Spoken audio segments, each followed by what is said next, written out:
Bonjour à tous et ravi de vous retrouver dans ce nouveau Colcase. Aujourd'hui, c'est Véronique. Elle me demande de regarder la disparition tragique de l'archiduc Rodolphe de Habsbourg à Mayerling. Véronique est fan d'histoire et cette période lui parle beaucoup. Toutefois, ayant lu et relu des dizaines d'ouvrages à ce sujet, elle trouverait très intéressant d'avoir un tirage sur ce sujet, suicide, assassinat, pourquoi. Voici donc la requête de Véronique. Alors ce qu'il faut savoir sur cette tragique histoire. Remontons le temps, nous sommes le 30 juillet 1889. Au palais du Hofburg à Vienne, l'impératrice Élisabeth, ou autrement nommée Sissi, apprend que son fils Rodolphe s'est tué dans la nuit dans un pavillon de chasse de la forêt viennoise à Mayerling. Elle doit annoncer la tragique nouvelle à son mari François-Joseph Ier, empereur d'Autriche et roi de Hongrie. L'archiduc Rodolphe est âgé de 31 ans. Il était le seul garçon du couple et héritier de la couronne des Habsbourg. Marié sans amour à une princesse fade et trop jeune, Stéphanie de Belgique, il collectionne les maîtresses et fréquente les lupanars, ce qui lui vaut de contracter une maladie vénérienne grave. Tenu à l'écart des affaires de son père, Rodolphe se pique au libéralisme. Ses prises de position lui valent de violentes disputes avec son père.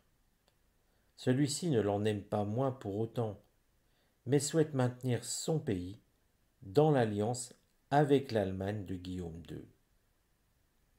Prématurément vieilli par la maladie, l'interdiction qui lui est faite de divorcer et la crainte de ne pouvoir avoir de fils, Rodolphe songe au suicide. Craignant de ne pas y arriver seul, il convainc une jeune maîtresse de 17 ans, Marie Vetsera, de l'accompagner dans la mort. Il la tue lui-même d'un coup de pistolet avant de se tirer une balle dans la tête. François-Joseph obtiendra du pape Léon XIII que son fils soit inhumé chrétiennement dans la crypte impériale des Capucins et non à l'écart, comme l'Église catholique l'impose à tous les suicidés. L'empereur fera aussi l'impossible pour cacher la présence de Marie Vetsera aux côtés de son fils. Ceci afin de préserver la réputation de celui-ci.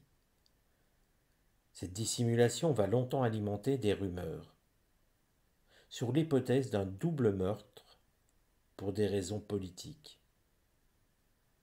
Suite à la mort de Rodolphe, c'est désormais l'archiduc François-Ferdinand, neveu de l'empereur, qu'il revient d'assumer l'héritage des Habsbourg. Mais il ne deviendra jamais empereur. Un attentat terroriste brisera sa vie à Sarajevo en 1914, provoquant la Première Guerre mondiale. La tragédie de Mayerling, affaire privée d'une famille durement éprouvée par le sort, s'inscrit dans la marche de l'Europe vers les horreurs de la guerre et vers les horreurs de la période 1914 à 1945. Ce qu'il faut regarder, c'est ce qui a pu réellement se passer. Est-ce que Marie Vetsera était totalement inconnue ou presque pour Rodolphe? Y avait-il une histoire entre eux? Est-ce que Rodolphe était aussi volage qu'on veut bien le dire? Est-ce qu'il a traversé une période où il était volage et s'était assagi?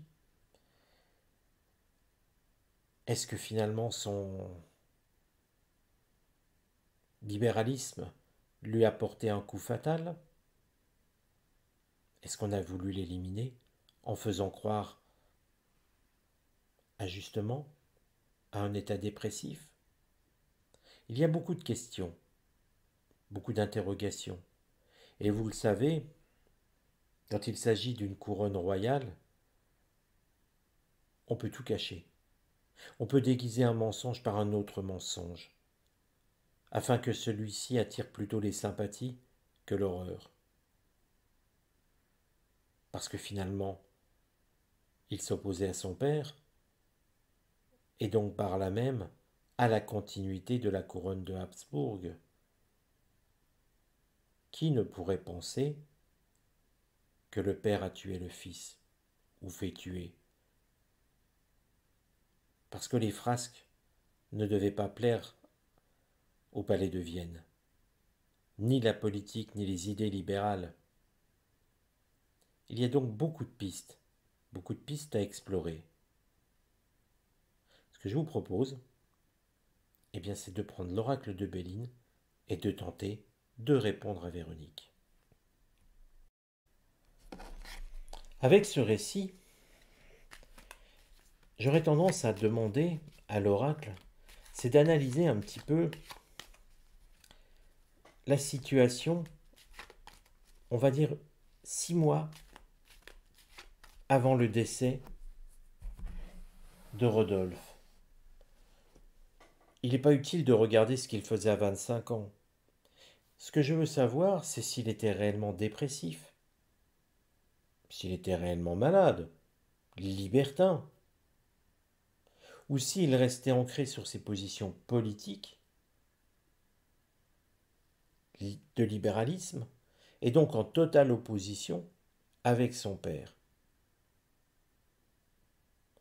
Donc, la question que je vais poser à l'oracle va être déjà en une question et une réponse avec une carte.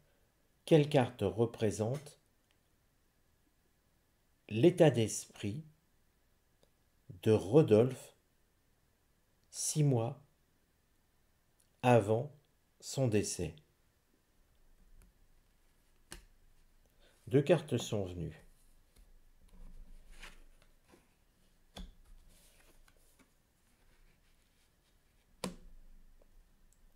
Vous voyez que là, nous n'avons aucune représentation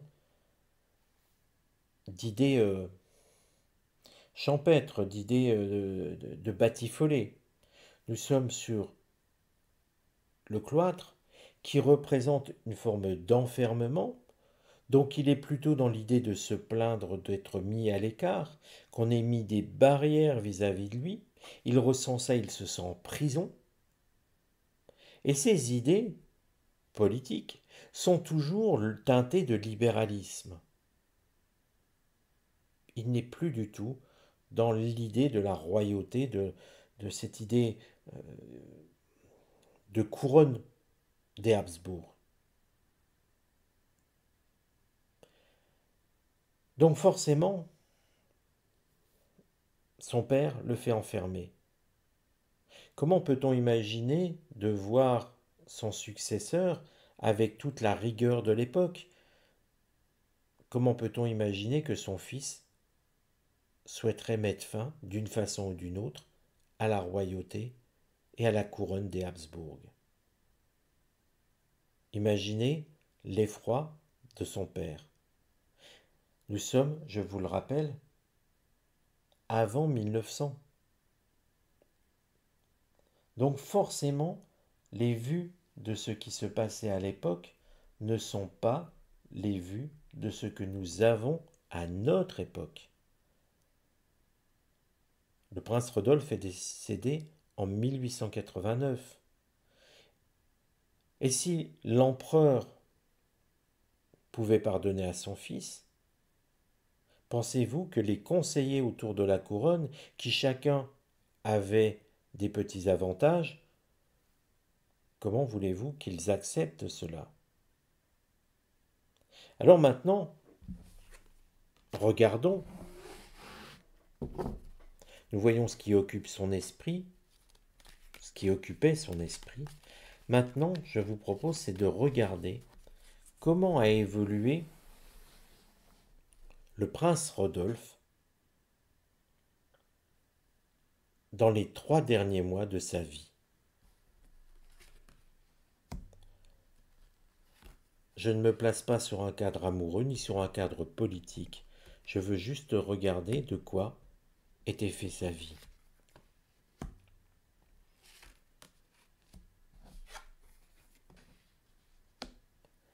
En tout cas, il était amoureux. Nous avons non pas une carte, par exemple pour parler qui est une carte martienne, là on aurait pu dire qu'il batifolait à droite à gauche. Ici, il était amoureux. Amoureux avec, bien sûr, une femme avec qui l'entente était bonne,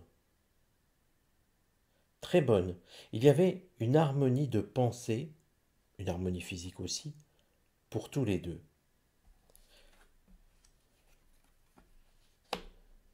La carte qui vient en opposition est une carte qui indique 2 étapes. Il ne réfléchissait pas aux conséquences de ses actes, et donc imaginez, encore une fois en 1889, le fils de l'empereur de Vienne, avec toute la rigueur de la couronne de Vienne, batifolant avec une jeune femme, alors qu'il était marié avec une princesse de Belgique. Quelque chose ne pouvait pas coller. Ou bien sûr, si c'était gardé sous le tapis, à la limite, quel duc ou quel roi ne l'a pas fait. Mais lui, il était amoureux, et c'est bien ça le problème. Il n'aimait pas son épouse, il en aimait une autre. Là encore, scandale à la cour. Et puis regardez, en opposition, nous avons une tête couronnée, qui semble être celle de l'empereur. Le conseil aurait été plutôt de se rapprocher de la couronne.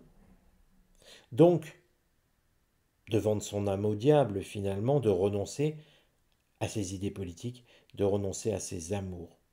Regardez la croix ici, qui semble être une médaille militaire. La carte solaire montre que la solution aurait été celle-ci. Donc pour l'instant, bien sûr qu'on peut encore se suicider par amour parce que l'amour est impossible. Bien sûr qu'on peut se faire suicider entre guillemets par son père ou par des opposants politiques.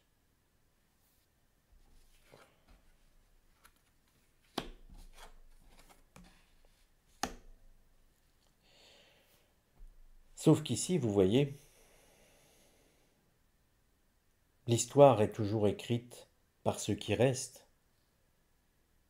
On aura beau vous dire, regardez cette carte au milieu, on aura beau vous dire qu'en fait, ils se sont suicidés par amour, ou il a mis en scène un suicide parce qu'il ne voulait pas mourir seul.